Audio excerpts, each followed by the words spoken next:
The Adventure of the Dancing Men. Arthur Conan Doyle. Holmes had been seated for some hours in silence with his long, thin back curved over a chemical vessel in which he was brewing a particularly malodorous product. His head was sunk upon his breast, and he looked from my point of view like a strange, lank bird, with dull grey plumage and a black top knot. "So, Watson," said he, suddenly, "you do not propose to invest in South African securities?" I gave a start of astonishment. Accustomed as I was to Holmes' curious faculties, this sudden intrusion into my most intimate thoughts was utterly inexplicable. "How on earth do you know that?" I asked. He wheeled round upon his stool, with a steaming test tube in his hand, and a gleam of amusement in his deep-set eyes. "Now, Watson, confess yourself utterly taken aback," said he. "I am. I ought to make you sign a paper to that effect." "Why?" "Because in 5 minutes you will say that it is all so absurdly simple." "I am sure that I shall say nothing of the kind. You see, my dear Watson," he propped his test tube in the rack, and began to lecture with the air of a professor addressing his class, "it is not really difficult to construct a series of inferences, each dependent upon its predecessor and each simple in itself. If, after doing so, one simply knocks out all the central inferences and presents one's audience with the starting point and the conclusion, one may produce a startling, though possibly a meretricious, effect. Now, it was not really difficult, by an inspection of the groove between your left forefinger and thumb, to feel sure that you did not propose to invest your small capital in the goldfields." "I see no connection." "Very likely not, but I can quickly show you a close connection. Here are the missing links of the very simple chain. 1. You had chalk between your left finger and thumb when you returned from the club last night. 2. You put chalk there when you play billiards to steady the cue. 3. You never play billiards except with Thurston. 4. You told me, 4 weeks ago, that Thurston had an option on some South African property which would expire in a month, and which he desired you to share with him. 5. Your checkbook is locked in my drawer, and you have not asked for the key. 6. You do not propose to invest your money in this manner." "How absurdly simple," I cried. "Quite so," said he, a little nettled. "Every problem becomes very childish when once it is explained to you. Here is an unexplained one. See what you can make of that, friend Watson." He tossed a sheet of paper upon the table, and turned once more to his chemical analysis. I looked with amazement at the absurd hieroglyphics upon the paper. "Why, Holmes, it is a child's drawing," I cried. "Oh, that's your idea. What else should it be?" "That is what Mr. Hilton Cubitt, of Wrightingthorpe Manor, Norfolk, is very anxious to know. This little conundrum came by the first post, and he was to follow by the next train. There's a ring at the bell, Watson. I should not be very much surprised if this were he." A heavy step was heard upon the stairs, and an instant later there entered a tall, ruddy, clean-shaven gentleman, whose clear eyes and florid cheeks told of a life fled far from the fogs of Baker Street. He seemed to bring a whiff of his strong, fresh, bracing, East Coast air with him as he entered.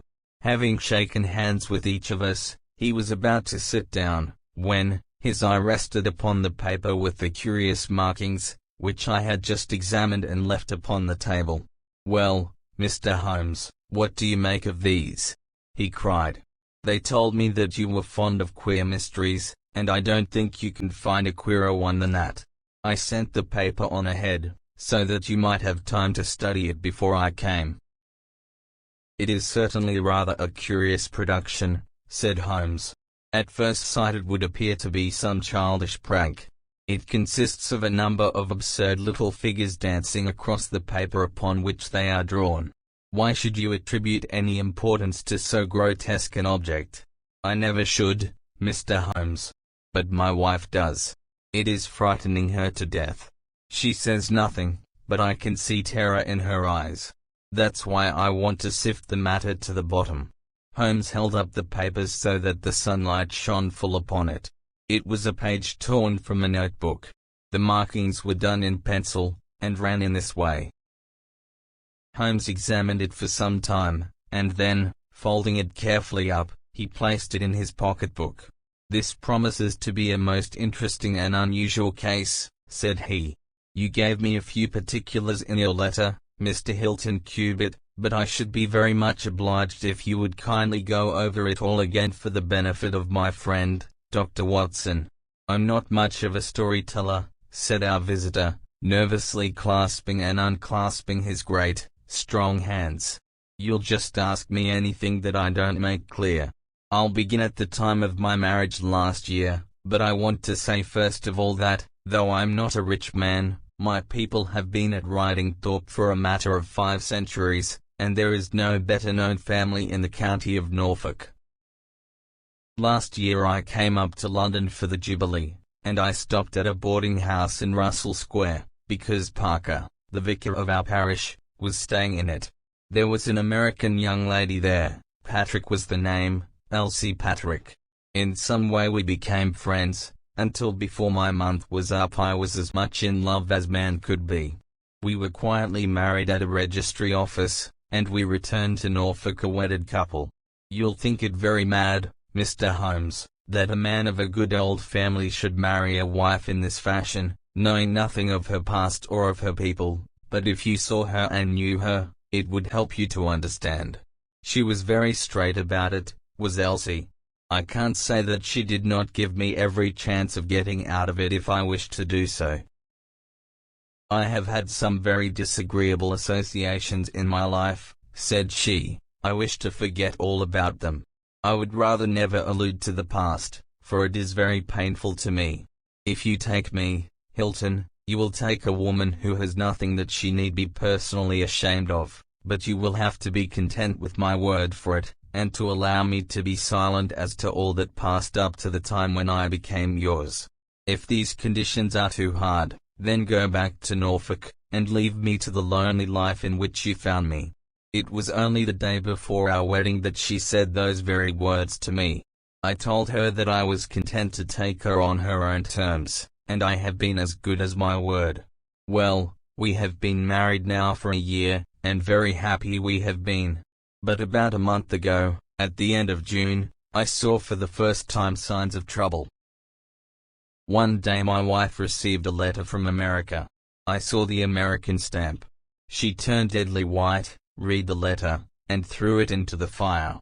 She made no allusion to it afterwards, and I made none, for a promise is a promise, but she has never known an easy hour from that moment.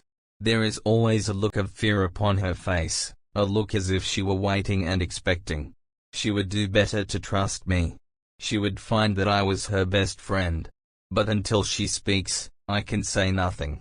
Mind you, she is a truthful woman, Mr. Holmes, and whatever trouble there may have been in her past life it has been no fault of hers. I am only a simple Norfolk squire, but there is not a man in England who ranks his family honour more highly than I do. She knows it well, and she knew it well before she married me. She would never bring any stain upon it, of that I am sure. Well, now I come to the queer part of my story. About a week ago, it was the Tuesday of last week, I found on one of the windowsills a number of absurd little dancing figures like these upon the paper. They were scrawled with chalk. I thought that it was the stable boy who had drawn them, but the lad swore he knew nothing about it. Anyhow, they had come there during the night. I had them washed out, and I only mentioned the matter to my wife afterwards. To my surprise, she took it very seriously, and begged me if any more came to let her see them. None did come for a week, and then yesterday morning I found this paper lying on the sundial in the garden. I showed it to Elsie, and down she dropped in a dead faint. Since then she has looked like a woman in a dream, half dazed, and with terror always lurking in her eyes. It was then that I wrote and sent the paper to you, Mr. Holmes. It was not a thing that I could take to the police, for they would have laughed at me, but you will tell me what to do. I am not a rich man, but if there is any danger threatening my little woman, I would spend my last copper to shield her. He was a fine creature, this man of the old English soil, simple, straight, and gentle, with his great, earnest blue eyes and broad, comely face. His love for his wife and his trust in her shone in his features. Holmes had listened to his story with the utmost attention, and now he sat for some time in silent thought. "Don't you think, Mr. Cubitt," said he, at last, "that your best plan would be to make a direct appeal to your wife, and to ask her to share her secret with you?" Hilton Cubitt shook his massive head. "A promise is a promise, Mr. Holmes.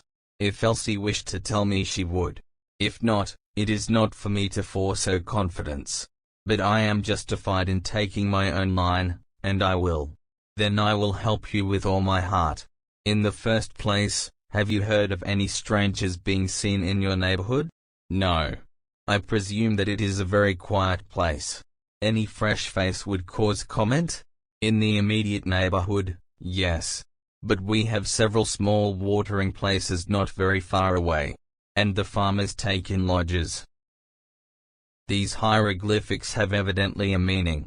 If it is a purely arbitrary one, it may be impossible for us to solve it. If, on the other hand, it is systematic, I have no doubt that we shall get to the bottom of it. But this particular sample is so short that I can do nothing, and the facts which you have brought me are so indefinite that we have no basis for an investigation. I would suggest that you return to Norfolk, that you keep a keen lookout, and that you take an exact copy of any fresh dancing men which may appear. It is a thousand pities that we have not a reproduction of those which were done in chalk upon the windowsill. Make a discreet inquiry also as to any strangers in the neighborhood. When you have collected some fresh evidence, come to me again. That is the best advice which I can give you, Mr. Hilton Cubitt. If there are any pressing fresh developments, I shall be always ready to run down and see you in your Norfolk home." The interview left Sherlock Holmes very thoughtful, and several times in the next few days I saw him take his slip of paper from his notebook and look long and earnestly at the curious figures inscribed upon it. He made no allusion to the affair, however, until one afternoon a fortnight or so later. I was going out when he called me back. "You had better stay here, Watson." "Why?" "Because I had a wire from Hilton Cubitt this morning. You remember Hilton Cubitt, of the Dancing Men? He was to reach Liverpool Street at 1:20. He may be here at any moment. I gather from his wire that there have been some new incidents of importance." We had not long to wait, for our Norfolk squire came straight from the station as fast as a hansom could bring him. He was looking worried and depressed, with tired eyes and a lined forehead. "It's getting on my nerves, this business, Mr. Holmes," said he, as he sank, like a wearied man, into an armchair. "It's bad enough to feel that you are surrounded by unseen, unknown folk, who have some kind of design upon you, but when, in addition to that, you know that it is just killing your wife by inches, then it becomes as much as flesh and blood can endure. She's wearing away under it, just wearing away before my eyes. Has she said anything yet?" "No, Mr. Holmes, she has not. And yet there have been times when the poor girl has wanted to speak, and yet could not quite bring herself to take the plunge. I have tried to help her, but I dare say I did it clumsily, and scared her from it.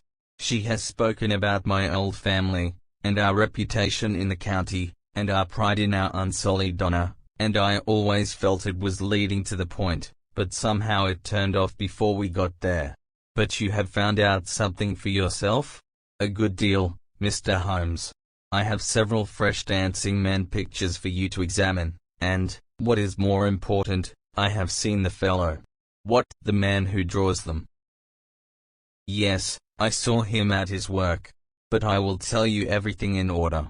When I got back after my visit to you, the very first thing I saw next morning was a fresh crop of dancing men. They had been drawn in chalk upon the black wooden door of the tool house, which stands beside the lawn in full view of the front windows. I took an exact copy, and here it is. He unfolded a paper and laid it upon the table. Here is a copy of the hieroglyphics. Yes, I saw him at his work. But I will tell you everything in order. When I got back after my visit to you, the very first thing I saw next morning was a fresh crop of dancing men. They had been drawn in chalk upon the black wooden door of the tool house, which stands beside the lawn in full view of the front windows. I took an exact copy, and here it is. He unfolded a paper and laid it upon the table. Here is a copy of the hieroglyphics. Holmes rubbed his hands and chuckled with delight. Our material is rapidly accumulating, said he. Yes, I saw him at his work. But I will tell you everything in order. When I got back after my visit to you, the very first thing I saw next morning was a fresh crop of dancing men. They had been drawn in chalk upon the black wooden door of the tool house, which stands beside the lawn in full view of the front windows. I took an exact copy, and here it is. He unfolded a paper and laid it upon the table. Here is a copy of the hieroglyphics. Holmes rubbed his hands and chuckled with delight. Our material is rapidly accumulating, said he. Excellent, said Holmes. Excellent. Pray continue. When I had taken the copy, I rubbed out the marks, but, 2 mornings later, a fresh inscription had appeared. I have a copy of it here. Holmes rubbed his hands and chuckled with delight. Our material is rapidly accumulating, said he. 3 days later a message was left scrawled upon paper, and placed under a pebble upon the sundial. Here it is. The characters are, as you see, exactly the same as the last one. After that I determined to lie in wait, so I got out my revolver and I sat up in my study, which overlooks the lawn and garden. About 2 in the morning I was seated by the window, all being dark save for the moonlight outside, when I heard steps behind me, and there was my wife in her dressing gown. She implored me to come to bed. I told her frankly that I wished to see who it was who played such absurd tricks upon us. She answered that it was some senseless practical joke, and that I should not take any notice of it. If it really annoys you, Hilton, we might go and travel, you and I, and so avoid this nuisance. What, be driven out of our own house by a practical joker? Said I. Why, we should have the whole county laughing at us. Well, come to bed, said she, and we can discuss it in the morning. Suddenly, as she spoke, I saw her white face grow whiter yet in the moonlight, and her hand tightened upon my shoulder. Something was moving in the shadow of the tool house. I saw a dark, creeping figure which crawled round the corner and squatted in front of the door. Seizing my pistol, I was rushing out, when my wife threw her arms round me and held me with convulsive strength. I tried to throw her off, but she clung to me most desperately. At last I got clear, but by the time I had opened the door and reached the house the creature was gone. He had left a trace of his presence, however, for there on the door was the very same arrangement of dancing men which had already twice appeared, and which I have copied on that paper. There was no other sign of the fellow anywhere, though I ran all over the grounds. And yet the amazing thing is that he must have been there all the time, for when I examined the door again in the morning he had scrawled some more of his pictures under the line which I had already seen. Have you that fresh drawing? Yes, it is very short, but I made a copy of it, and here it is. Again he produced a paper. The new dance was in this form. Tell me, said Holmes, and I could see by his eyes that he was much excited. Was this a mere addition to the first, or did it appear to be entirely separate? It was on a different panel of the door. Excellent. This is far the most important of all for our purpose. It fills me with hopes. Now, Mr. Hilton Cubitt, please continue your most interesting statement. I have nothing more to say, Mr. Holmes, except that I was angry with my wife that night for having held me back when I might have caught the skulking rascal. She said that she feared that I might come to harm. For an instant it had crossed my mind that perhaps what she really feared was that he might come to harm, for I could not doubt that she knew who this man was, and what he meant by these strange signals. But there is a tone in my wife's voice, Mr. Holmes, and a look in her eyes which forbid doubt, and I am sure that it was indeed my own safety that was in her mind. There's the whole case, and now I want your advice as to what I ought to do. My own inclination is to put half a dozen of my farm lads in the shrubbery, and when this fellow comes again to give him such a hiding that he will leave us in peace for the future. I fear it is too deep a case for such simple remedies, said Holmes. How long can you stay in London? I must go back today. I would not leave my wife alone at night for anything. She is very nervous, and begged me to come back. I dare say you are right. But if you could have stopped, I might possibly have been able to return with you in a day or two. Meanwhile you will leave me these papers, and I think that it is very likely that I shall be able to pay you a visit shortly and to throw some light upon your case. Sherlock Holmes preserved his calm professional manner until our visitor had left us, although it was easy for me, who knew him so well, to see that he was profoundly excited. The moment that Hilton Cubitt's broad back had disappeared through the door, my comrade rushed to the table, laid out all the slips of paper containing dancing men in front of him, and threw himself into an intricate and elaborate calculation. For 2 hours I watched him as he covered sheet after sheet of paper with figures and letters, so completely absorbed in his task that he had evidently forgotten my presence. Sometimes he was making progress and whistled and sang at his work. Sometimes he was puzzled, and would sit for long spells with a furrowed brow and a vacant eye. Finally he sprang from his chair with a cry of satisfaction, and walked up and down the room rubbing his hands together. Then he wrote a long telegram upon a cable form. If my answer to this is as I hope, you will have a very pretty case to add to your collection, Watson, said he. I expect that we shall be able to go down to Norfolk tomorrow, and to take our friend some very definite news as to the secret of his annoyance. I confess that I was filled with curiosity, but I was aware that Holmes liked to make his disclosures at his own time and in his own way, so I waited until it should suit him to take me into his confidence. But there was a delay in that answering telegram, and 2 days of impatience followed, during which Holmes pricked up his ears at every ring of the bell. On the evening of the second there came a letter from Hilton Cubitt.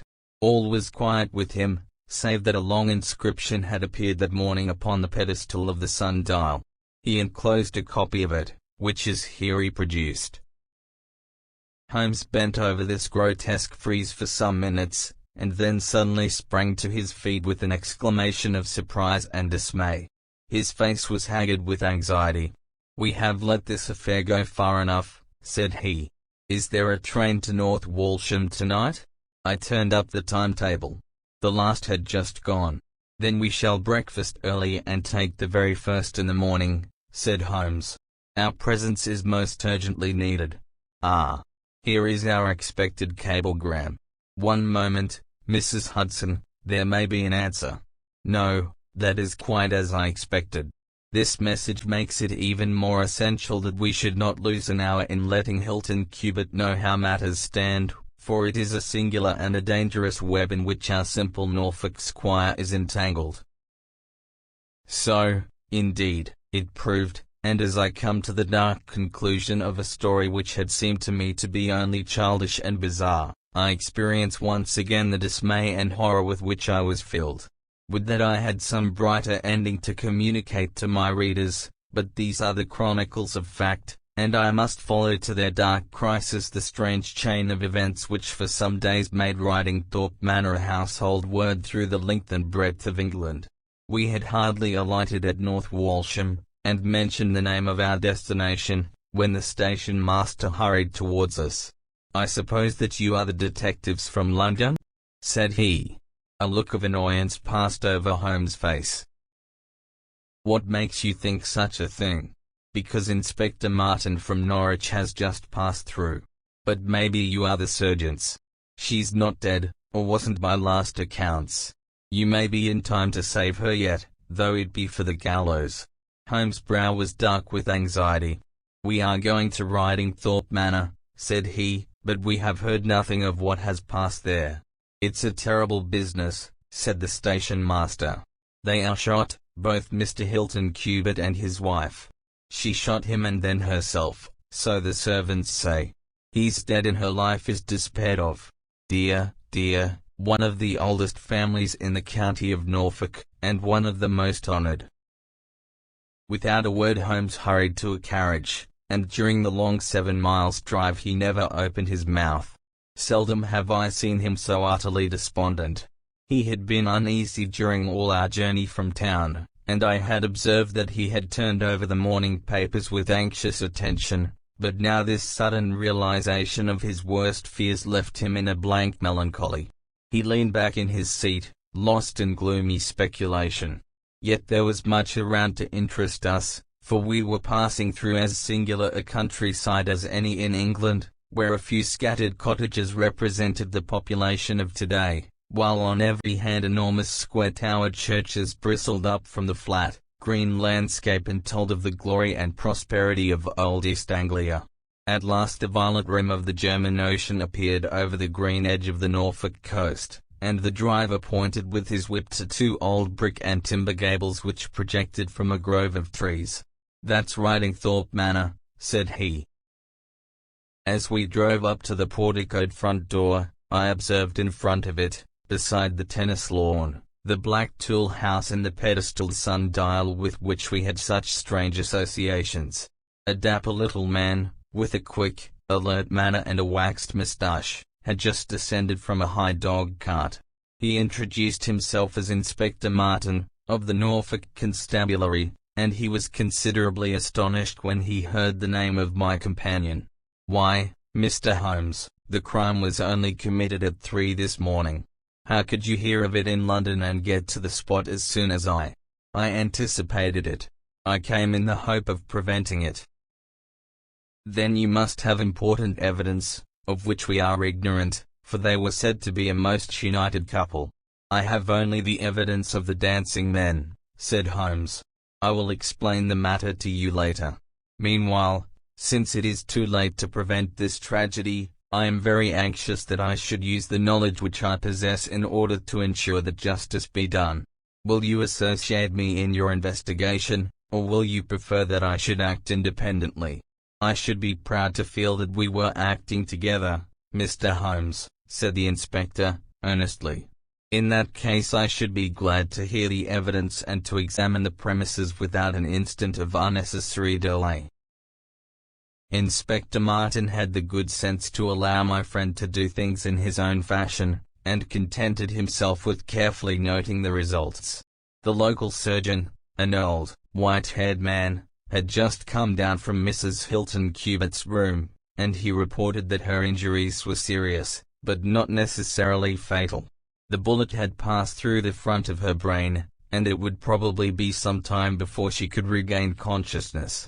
On the question of whether she had been shot or had shot herself, he would not venture to express any decided opinion. Certainly the bullet had been discharged at very close quarters. There was only the one pistol found in the room, 2 barrels of which had been emptied.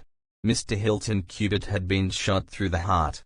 It was equally conceivable that he had shot her and then himself, or that she had been a criminal, for the revolver lay upon the floor midway between them. "Has he been moved?" asked Holmes. "We have moved nothing except the lady. We could not leave her lying wounded upon the floor." "How long have you been here, doctor?" "Since 4 o'clock. Anyone else?" "Yes, the constable here."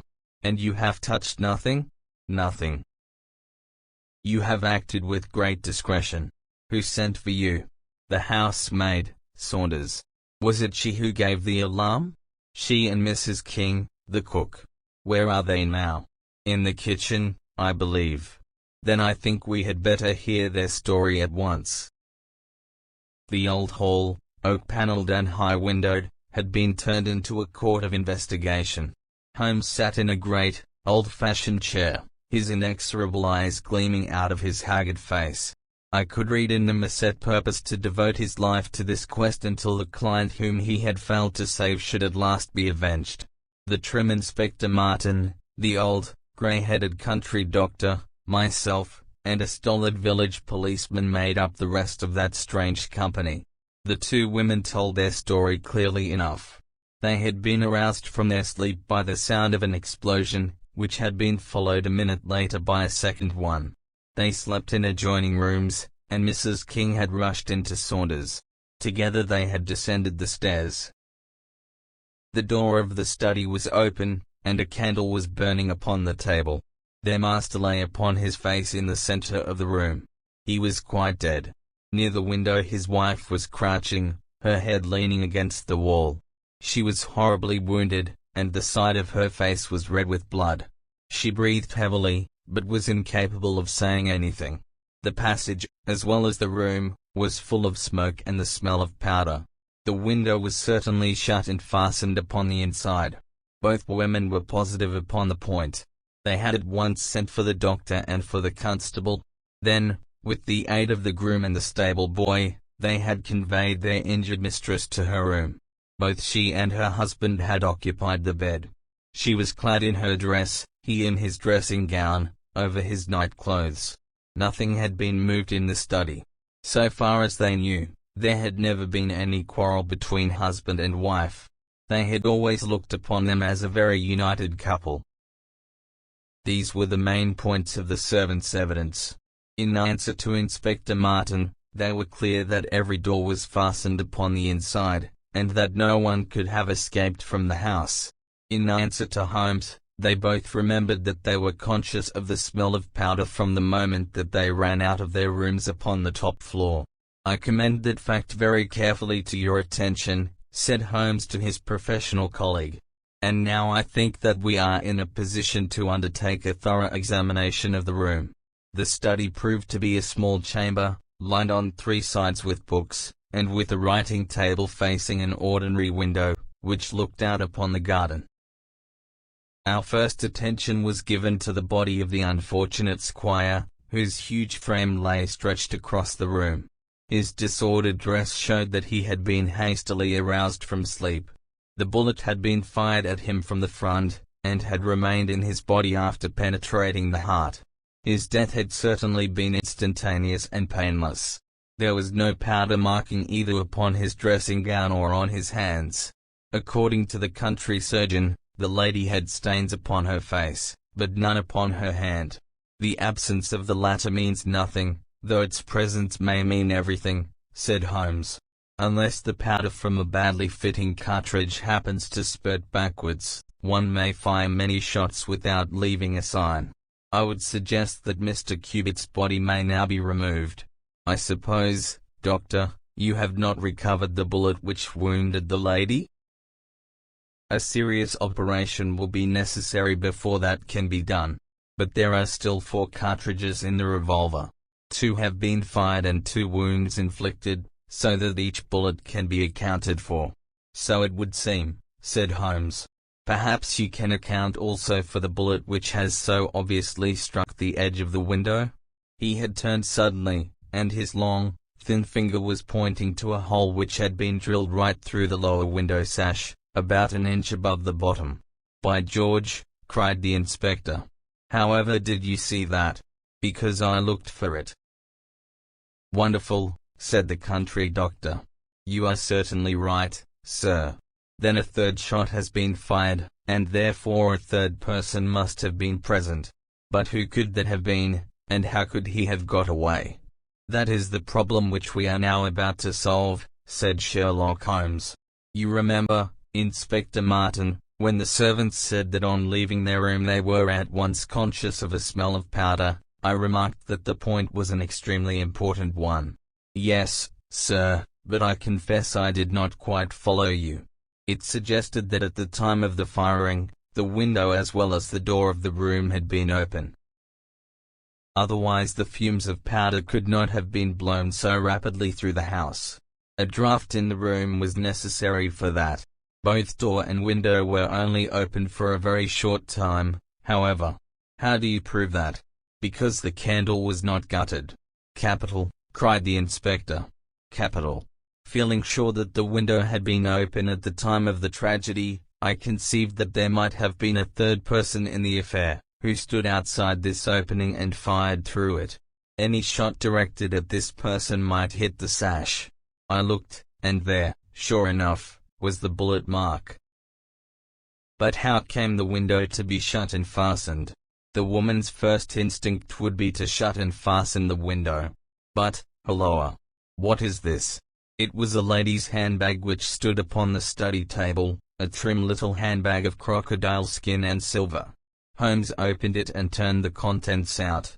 There were 20 50-pound notes of the Bank of England, held together by an India rubber band, nothing else.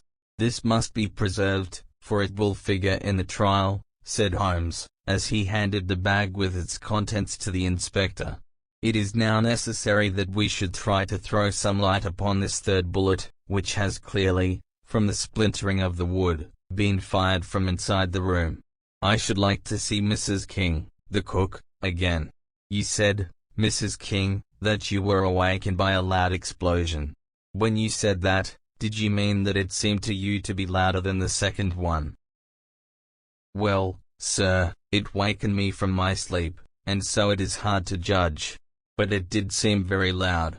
You don't think that it might have been two shots fired almost at the same instant? I am sure I couldn't say, sir. I believe that it was undoubtedly so. I rather think, Inspector Martin, that we have now exhausted all that this room can teach us. If you will kindly step round with me, we shall see what fresh evidence the garden has to offer. A flower bed extended up to the study window, and we all broke into an exclamation as we approached it. The flowers were trampled down, and the soft soil was imprinted all over with footmarks. Large, masculine feet they were, with peculiarly long, sharp toes. Holmes hunted about among the grass and leaves like a retriever after a wounded bird. Then, with a cry of satisfaction, he bent forward and picked up a little brazen cylinder. I thought so, said he. The revolver had an ejector, and here is the third cartridge. I really think, Inspector Martin, that our case is almost complete. The country inspector's face had shown his intense amazement at the rapid and masterful progress of Holmes' investigation. At first he had shown some disposition to assert his own position, but now he was overcome with admiration, and ready to follow without question wherever Holmes led. Whom do you suspect? He asked. I'll go into that later. There are several points in this problem which I have not been able to explain to you yet. Now that I have got so far, I had best proceed on my own lines, and then clear the whole matter up once and for all. I thought so, said he. The revolver had an ejector, and here is the third cartridge. I really think, Inspector Martin, that our case is almost complete. The country inspector's face had shown his intense amazement at the rapid and masterful progress of Holmes' investigation. At first he had shown some disposition to assert his own position, but now he was overcome with admiration, and ready to follow without question wherever Holmes led. Whom do you suspect? He asked. I'll go into that later. There are several points in this problem which I have not been able to explain to you yet. Now that I have got so far, I had best proceed on my own lines, and then clear the whole matter up once and for all. Just as you wish, Mr. Holmes, so long as we get our man. I have no desire to make mysteries, but it is impossible at the moment of action to enter into long and complex explanations. I have the threads of this affair all in my hand. Even if this lady should never recover consciousness, we can still reconstruct the events of last night, and ensure that justice be done. First of all, I wish to know whether there is any inn in this neighborhood known as Elridge's. The servants were cross-questioned, but none of them had heard of such a place. The stable boy threw a light upon the matter by remembering that a farmer of that name lived some miles off, in the direction of East Ruston. Is it a lonely farm? Very lonely, sir. Perhaps they have not heard yet of all that happened here during the night? Maybe not, sir. Holmes thought for a little, and then a curious smile played over his face. Saddle a horse, my lad, said he. I shall wish you to take a note to Elridge's farm. He took from his pocket the various slips of the dancing men. With these in front of him, he worked for some time at the study table. Finally he handed a note to the boy, with directions to put it into the hands of the person to whom it was addressed, and especially to answer no questions of any sort which might be put to him. I saw the outside of the note, addressed in straggling, irregular characters, very unlike Holmes' usual precise hand. It was consigned to Mr. Abe Slaney, Elridge's Farm, East Ruston, Norfolk. I think, Inspector, Holmes remarked, that you would do well to telegraph for an escort, as, if my calculations prove to be correct, you may have a particularly dangerous prisoner to convey to the county jail. The boy who takes this note could no doubt forward your telegram. If there is an afternoon train to town, Watson, I think we should do well to take it, as I have a chemical analysis of some interest to finish, and this investigation draws rapidly to a close. When the youth had been dispatched with the note, Sherlock Holmes gave his instructions to the servants. If any visitor were to call asking for Mrs. Hilton Cubitt, no information should be given as to her condition, but he was to be shown at once into the drawing-room. He impressed these points upon them with the utmost earnestness. Finally he led the way into the drawing-room, with the remark that the business was now out of our hands, and that we must while away the time as best we might until we could see what was in store for us. The doctor had departed to his patients, and only the inspector and myself remained. I think that I can help you to pass an hour in an interesting and profitable manner, said Holmes, drawing his chair up to the table, and spreading out in front of him the various papers upon which were recorded the antics of the dancing men. As to you, friend Watson, I owe you every atonement for having allowed your natural curiosity to remain so long unsatisfied. To you, Inspector, the whole incident may appeal as a remarkable professional study. I must tell you, first of all, the interesting circumstances connected with the previous consultations which Mr. Hilton Cubitt has had with me in Baker Street. He then shortly recapitulated the facts which have already been recorded. I have here in front of me these singular productions, at which one might smile, had they not proved themselves to be the forerunners of so terrible a tragedy. I am fairly familiar with all forms of secret writings, and am myself the author of a trifling monograph upon the subject, in which I analyze 160 separate ciphers, but I confess that this is entirely new to me. The object of those who invented the system has apparently been to conceal that these characters convey a message, and to give the idea that they are the mere random sketches of children. Having once recognized, however, that the symbols stood for letters, and having applied the rules which guide us in all forms of secret writings, the solution was easy enough. The first message submitted to me was so short that it was impossible for me to do more than to say, with some confidence, that the symbol this stood for E. As you are aware, E is the most common letter in the English alphabet, and it predominates to so marked an extent that even in a short sentence one would expect to find it most often. Out of 15 symbols in the first message, 4 were the same, so it was reasonable to set this down as E. It is true that in some cases the figure was bearing a flag, and in some cases not, but it was probable, from the way in which the flags were distributed, that they were used to break the sentence up into words. I accepted this as a hypothesis, and noted that he was represented by this. But now came the real difficulty of the inquiry. The order of the English letters after E is by no means well marked, and any preponderance which may be shown in an average of a printed sheet may be reversed in a single short sentence. Speaking roughly, T, A, O, I, N, S, H, R, D, and L are the numerical order in which letters occur, but T, A, O, and I are very nearly abreast of each other, and it would be an endless task to try each combination until a meaning was arrived at. I therefore waited for fresh material. In my second interview with Mr. Hilton Cubitt, he was able to give me 2 other short sentences and 1 message, which appeared, since there was no flag, to be a single word. Here are the symbols. Now, in the single word I have already got the 2 E's coming second and fourth in a word of 5 letters. It might be sever, or lever, or never. There can be no question that the latter as a reply to an appeal is far the most probable, and the circumstances pointed to its being a reply written by the lady. Accepting it as correct, we are now able to say that the symbols this and this and this stand respectively for N, V, and R. Even now I was in considerable difficulty, but a happy thought put me in possession of several other letters. It occurred to me that if these appeals came, as I expected, from someone who had been intimate with the lady in her early life, a combination which contained 2 E's with 3 letters between might very well stand for the name Elsie.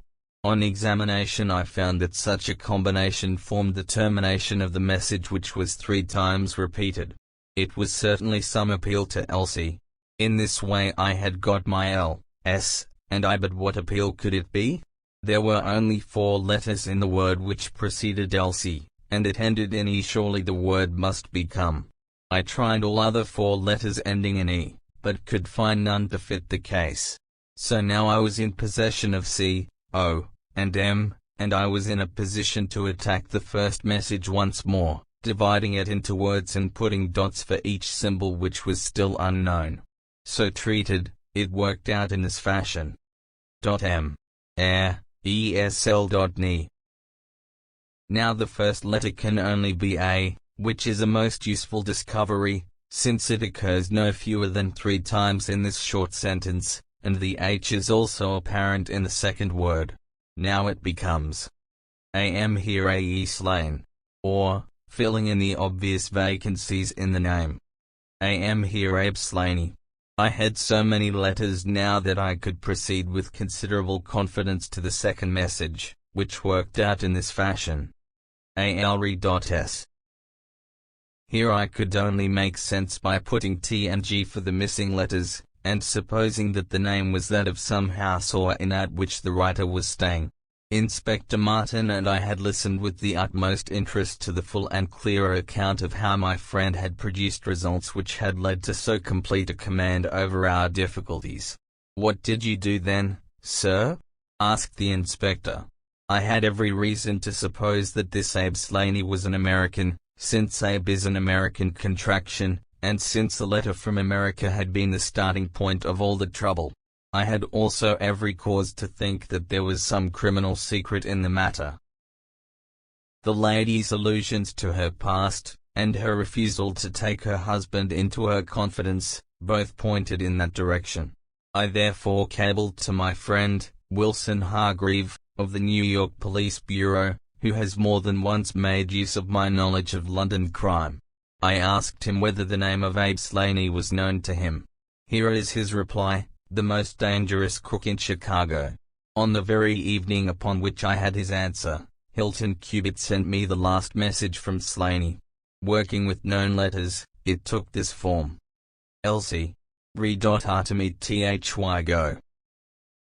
The addition of a P and a D completed a message which showed me that the rascal was proceeding from persuasion to threats, and my knowledge of the crooks of Chicago prepared me to find that he might very rapidly put his words into action. I at once came to Norfolk with my friend and colleague, Dr. Watson, but, unhappily, only in time to find that the worst had already occurred. "It is a privilege to be associated with you in the handling of a case," said the inspector, warmly. "You will excuse me, however, if I speak frankly to you. You are only answerable to yourself, but I have to answer to my superiors. If this Abe Slaney, living at Elridge's, is indeed the murderer, and if he has made his escape while I am seated here, I should certainly get into serious trouble. You need not be uneasy. He will not try to escape. How do you know?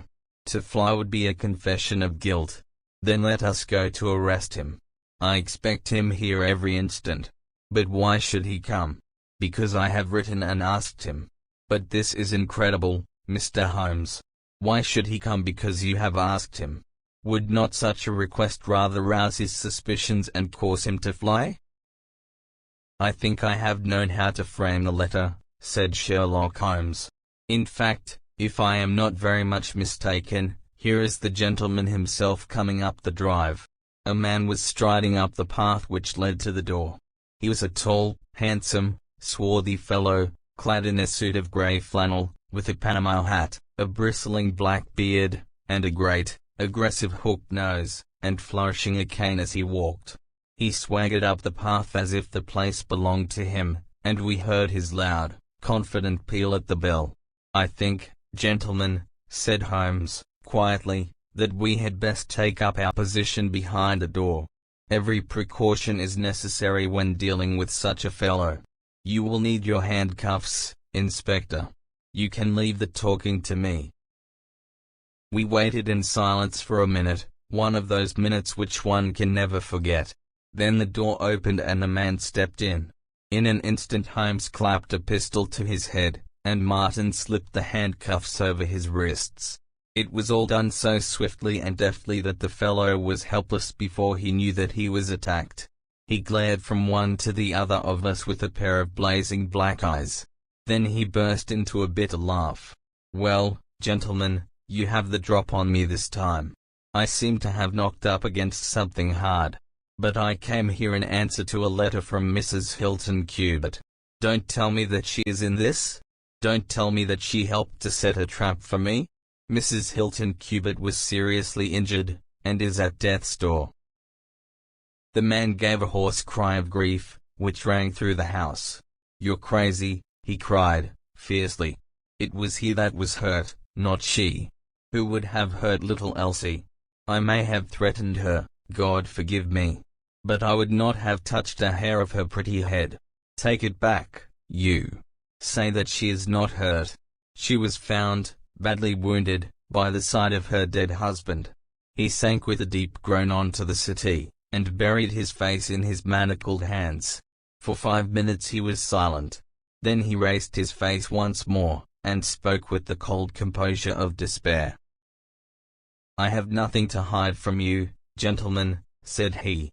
If I shot the man he had his shot at me, and there's no murder in that. But if you think I could have hurt that woman, then you don't know either me or her. I tell you, there was never a man in this world loved a woman more than I loved her. I had a right to her. She was pledged to me years ago. Who was this Englishman that he should come between us? I tell you that I had the first right to her, and that I was only claiming my own.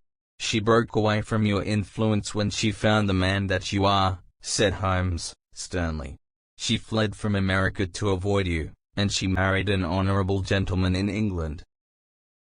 You dogged her and followed her and made her life a misery to her, in order to induce her to abandon the husband whom she loved and respected in order to fly with you, whom she feared and hated. You have ended by bringing about the death of a noble man and driving his wife to suicide. That is your record in this business, Mr. Abe Slaney, and you will answer for it to the law. If Elsie dies, I care nothing what becomes of me, said the American. He opened one of his hands, and looked at a note crumpled up in his palm. See here, mister, he cried, with a gleam of suspicion in his eyes. You're not trying to scare me over this, are you? If the lady is hurt as bad as you say, who was it that wrote this note? He tossed it forwards onto the table. I wrote it, to bring you here. You wrote it? There was no one on earth outside the joint who knew the secret of the dancing men. How came you to write it? What one man can invent another can discover, said Holmes. There is a cab coming to convey you to Norwich, Mr. Slaney. But, meanwhile, You have time to make some small reparation for the injury you have wrought. Are you aware that Mrs. Hilton Cubitt has herself lain under grave suspicion of the murder of her husband, and that it was only my presence here, and the knowledge which I happen to possess, which has saved her from the accusation? The least that you owe her is to make it clear to the whole world that she was in no way, directly or indirectly, responsible for his tragic end." "I ask nothing better," said the American. "I guess the very best case I can make for myself is the absolute naked truth." "It is my duty to warn you that it will be used against you," cried the inspector, with the magnificent fair play of the British criminal law. Slaney shrugged his shoulders. "I'll chance that," said he. "First of all, I want you gentlemen to understand that I have known this lady since she was a child. There were 7 of us in a gang in Chicago, and Elsie's father was the boss of the joint. He was a clever man, was old Patrick. It was he who invented that writing, which would pass as a child's scroll unless you just happened to have the key to it. Well, Elsie learned some of our ways, but she couldn't stand the business, and she had a bit of honest money of her own, so she gave us all the slip and got away to London. She had been engaged to me, and she would have married me, I believe, if I had taken over another profession, but she would have nothing to do with anything on the cross. It was only after her marriage to this Englishman that I was able to find out where she was. I wrote to her, but got no answer. After that I came over, and, as letters were no use, I put my messages where she could read them. Well, I have been here a month now. I lived in that farm, where I had a room down below, and could get in and out every night, and no one the wiser. I tried all I could to coax Elsie away. I knew that she read the messages, for once she wrote an answer under one of them. Then my temper got the better of me, and I began to threaten her. She sent me a letter then, imploring me to go away, and saying that it would break her heart if any scandal should come upon her husband. She said that she would come down when her husband was asleep at 3 in the morning, and speak with me through the end window, if I would go away afterwards and leave her in peace. She came down and brought money with her, trying to bribe me to go. This made me mad, and I caught her arm and tried to pull her through the window. At that moment in rushed the husband with his revolver in his hand. Elsie had sunk down upon the floor, and we were face to face. I was healed also, and I held up my gun to scare him off and let me get away. He fired and missed me. I pulled off almost at the same instant, and down he dropped. I made away across the garden, and as I went I heard the window shut behind me. That's God's truth, gentlemen, every word of it, and I heard no more about it until the lad came riding up with a note which made me walk in here, like a jay, and give myself into your hands. A cab had driven up whilst the American had been talking. 2 uniformed policemen sat inside. Inspector Martin rose and touched his prisoner on the shoulder. "It is time for us to go. Can I see her first?" "No, she is not conscious. Mr. Sherlock Holmes, I only hope that, if ever again I have an important case, I shall have the good fortune to have you by my side." We stood at the window and watched the cab drive away. As I turned back, my eye caught the pellet of paper which the prisoner had tossed upon the table. It was the note with which Holmes had decoyed him. "See if you can read it, Watson," said he, with a smile. It contained no word, but this little line of dancing men. "If you use the code which I have explained," said Holmes, "you will find that it simply means come here at once." I was convinced that it was an invitation which he would not refuse, since he could never imagine that it could come from anyone but the lady. And so, my dear Watson, we have ended by turning the dancing men to good when they have so often been the agents of evil, and I think that I have fulfilled my promise of giving you something unusual for your notebook. 3:40 is our train, and I fancy we should be back in Baker Street for dinner. Only one word of epilogue. The American, Abe Slaney, was condemned to death at the winter assizes at Norwich, but his penalty was changed to penal servitude in consideration of mitigating circumstances, and the certainty that Hilton Cubitt had fired the first shot. Of Mrs. Hilton Cubitt I only know that I have heard she recovered entirely, and that she still remains a widow, devoting her whole life to the care of the poor and to the administration of her husband's estate.